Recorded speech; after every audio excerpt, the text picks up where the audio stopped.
This is Gary Atensi with CNTV, and today we're in Canada. I'm here with Yvonne Silver. Since 2010, she has helped entrepreneur women in mission-inspired businesses with sales mastery, balancing success, all while having a joy-filled family life.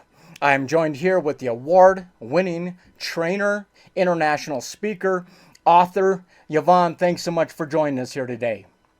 Thank you, Gary. Great to be here. Let's start off a little bit about yourself. You're formally educated at Royal Roads University as a certified executive coach. You hold certifications in HR. You've been educated in business management. You have past experience as an HR director, HR consulting, global talent management. In 2010, you became a women's business growth expert where you set out on your own and basically did what you promised yourself you would do, and that is help women flourish. Share with me a little bit how this journey got started for you. Well, the journey of being passionate about women and helping them to flourish stems back to my upbringing in London, England. You can tell from my accent, I wasn't born in Canada.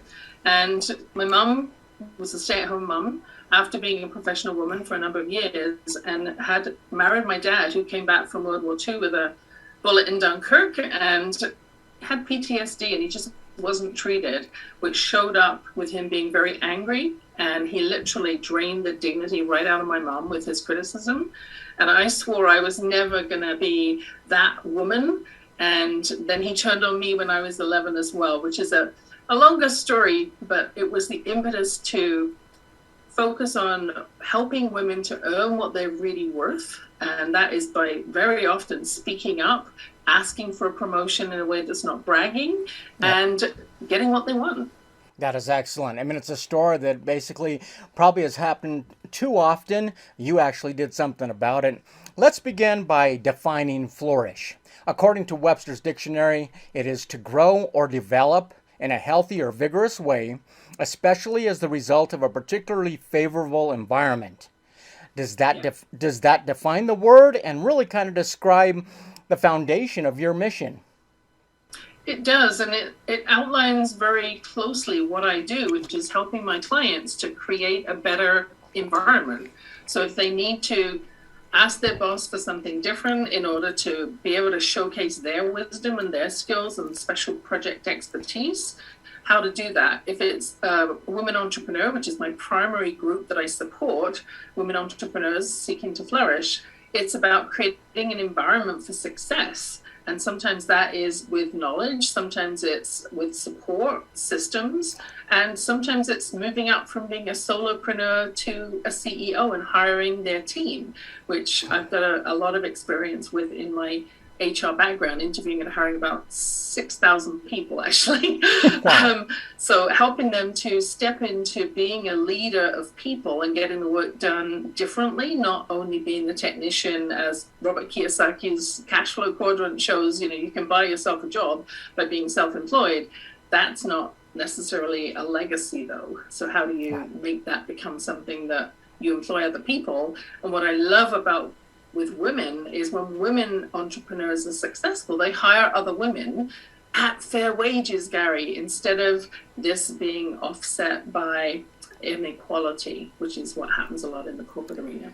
I love supporting women entrepreneurs because it levels the playing field. I love helping women professionals to be asking for a promotion and mentoring or sponsoring them to get those conversations going that will lead them to being promoted, showcasing what they are capable of, because typically the research shows, Gary, that men are promoted based on their potential and women are based on their experience and what they've actually accomplished. So there's a double standard happening in many corporate organizations that we need to set up the system differently so that everybody has a fair crack at being promoted. We share a common passion, and that is supporting entrepreneurs out there. It's been said the key to success is communication, is authentic, bold language normally not taught to women. And can that unshakable confidence actually be learned? And is that really what you do? It can be learned, and it also takes a deep commitment to growth and personal development to really be embodying who you are. So you're not just saying, hey, I do this, but your body language says something different. You have your head on one side, like, going for the jugular, and it's not a confident, firm gaze forward that is demonstrating that confidence as well as what you're saying, and also being able to speak to the results. What are some of the results that you actually are able to accomplish? And you're right, communications. It's not going anywhere. Just with the introduction of AI, it doesn't mean it's going anywhere. We still build relationships, and that's what business success thrives upon, is great relationships and communications, to be able to articulate what the service is, what the results are, and also how it's going to be delivered, and keep those communication lines open once service starts. So important. That is not taught in college. You're not going to learn that in high school. I mean, the women you work with, they're ambitious, they are visionaries, yet do you find they struggle with confident conversation skills? So do you teach that words matter? I do. So they're more confident and they're more ambitious after we've worked together. Very often, Gary, my first piece of work is one of three parts that I have in one of my programs, which is to visualize what success looks like first, then to monetize it, and then to optimize it. So the visualized piece is coming right back to center. They may have been in business for 9 months or 2 years already, and it's not working the way they thought it was going to work. And now we need to go back and revisit. What did you set out to do? Why is this so critically important for you? What are your unique skills and abilities, your DNA that says, I'm the best person to share this service?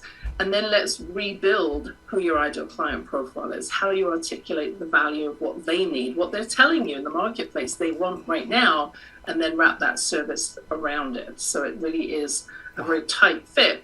Then we can focus on monetizing, because very often it's a conversation of, hey, I need to get my website up and running. No, stop. Having a website, a beautiful website that does not resonate with your client's needs is a waste of money and time. And then also, if you have no traffic generation strategy to get people looking at the website, it's like, as my friend Marcy Sharma says, it's like a sunny day with the blinds closed. No one is going to see it. So those two things have to be hand in hand. But visualizing success first is a key, not just jumping in to do the website. Interesting. I teach my 6 daughters, be it in business or in life, you are always selling. Selling products, services, or really just selling yourself. Why is sales mastery critical for women in the workplace? Well, in the workplace, as I mentioned, very often they are sidelined for a male competitor, because typically the CEO, the leaders of the organization themselves are men. And so they're looking to duplicate or replicate their own success by looking who in the organization is the closest to their ideal candidate. And sometimes women get passed up, especially if they're between 30 and 45, because there's this misunderstanding that we will be taking too much time off for childcare. No, that's actually totally irrelevant, because paternity, maternity, we have both offered now in Canada, and women are very good multitaskers. We can be fully committed to a senior role and still have children. We just manage it differently. My wife runs a company, she runs a family, and I couldn't even touch or fill those shoes of what she does. Do you find women prior to working with you are often unclear about their value, uncomfortable leading others, or just, really nervous just asking for a sale? And can this be overcome? Yes, they are nervous, and yes, it can be overcome. When we do that visualization process I mentioned, Gary, we get really crystal clear on what is the value and why is it important to that person. Ultimately, my clients, they want to have more beach time. They want to have more family time. Well, how do we create that? We create a flourishing business. We hire their team, and then they can still be operating the business and have it in their flavor, their voice, their passion still, and also have a team on board that can deliver it while they're not there. And then the other thing I bring in is having a passion for giving back and being in service, how can we weave in a social enterprise element into the business? Because everybody loves to get on board with helping someone who's not just trying to make a buck for themselves, but they really want to make a difference and make an impact. So, for example, when I launched my best-selling book, Words, Women, and Wisdom, The Modern Art of Confident Conversations, I committed that for every hard copy purchased, I would donate one to a women's shelter, foundation, or not-for-profit. Wow. I do it in stacks of 10, so I'm not running all over the place. But it warms my heart, and my female purchasers and readers love it, and it's making a difference. I had one lady pop up on Facebook who said, "Oh, you're Yvonne Silver, the author for Words, Women, and Wisdom." Yes, I am. So I read that book when I was in the shelter, and now I'm just launching my own book and my own e-course, and things have really turned around. Now, Gary, that gave me goosebumps, because I don't know what the impact of reading my book had on her, but it was enough for her to remember and comment on it, and it just gave me chills. Wow. So that's exciting. Obviously, your passion comes through. Giving back is important to you. I mean, have women been kind of conditioned to believe that you can have one or the other, but not both, when it comes to family and a career? So is life-work balance mastery actually attainable with your help? It is attainable, and I think there are a lot of myths, Gary, around what success even looks like. What is a professional, successful career for a woman? Once we've got that figured out for ourselves, and my definition of success is going to be different probably than your wife's. I have a special needs son, so my defined business success has to be able to integrate his needs and being able to drop everything and rush to the hospital as needed. So I measure things a lot differently, and how I've worked with my clients to put that success metric in place is one, I think, of the keys to how they flourish and when they know that they're flourishing, because we've already set the benchmark up, and then we've looked at how do we need to help them shift their language so they can talk in statements of value, whether they are an employee or an entrepreneur, and share that message with their clients, so the clients know that they're supported. Even if you can't reach me 24/7, which isn't sustainable, my service will be delivered. Interesting. You touched on a few of these phrases. I'm going to go a little bit deeper into them. Let's touch on the 3 phases that your clients walk away with when they work with you. The first one you said is visualize, to clarify, and communicate. Is that always kind of the starting point with you? Pretty much for entrepreneurs, because mostly they're not clear, and that's why it's not working. Either that, or they're coming to me because they've had a great success and things have taken off so fast that now they can't keep up. And that balance topic is coming in, which is when we step into looking at the monetization, the business models. Are you only trading time for dollars, or are you building programs that are repurpose? You can repurpose. They're reusable. They are one-to-many, not just working one-to-one with someone. So we look at the business models and the monetization, and then the third piece, optimization, is where we're very often hiring their team so that they can achieve success, but through others, so they're not burning themselves out. So speaking of monetization, which is the next step, I mean, it's leveraging revenue and earnings. Ancient wisdom says, know thyself. Would you add, know thy worth? Definitely. And today, I think, Gary, with COVID, there's been so much more activity in the marketplace. Everyone's going online. We really need to be able to stand out and showcase what is that specific value. It's not enough to just say, oh, I can change your life. Well, how? Well, when we work together for 6 or 12 months, and we're going to be able to identify with a numeric score, where are you today on a list of 25 different items and your confidence, and then we measure that at the end of the term together so we can see the specific difference. Plus, they're telling me other people are commenting. Whatever it is, keep doing it because it's working really well. I like this assured, confident attitude and presence that you're presenting. I mean, lastly is to optimize. I mean, this is leadership with balance. Can the imposter syndrome be conquered as you enjoy the boardroom and the beach? I think imposter syndrome hits everybody at some point or another. We Yep. don't grow by taking the easy route. We grow by being challenged, going through something that requires extra levels of resilience, and that's where we have our biggest learnings. So during those times of personal growth, I think that's when imposter syndrome very often does crop up. When you know that you are the person to be delivering this content, and I know in my soul that my mum was my first unmentor.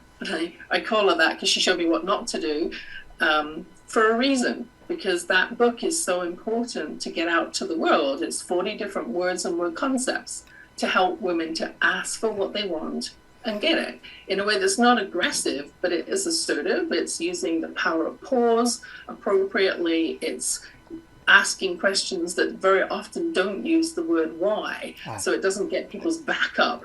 And it's asking in a way that will offer someone a choice, not a yes/no answer. So open-ended questions, these are all things that can be learned, but they make such a huge difference. Powerful concepts that you share with folks. Your passion is watching your clients take flight. Before we let you go, tell us about your empowering conversations on your Words, Women, and Wisdom show and where people can find those.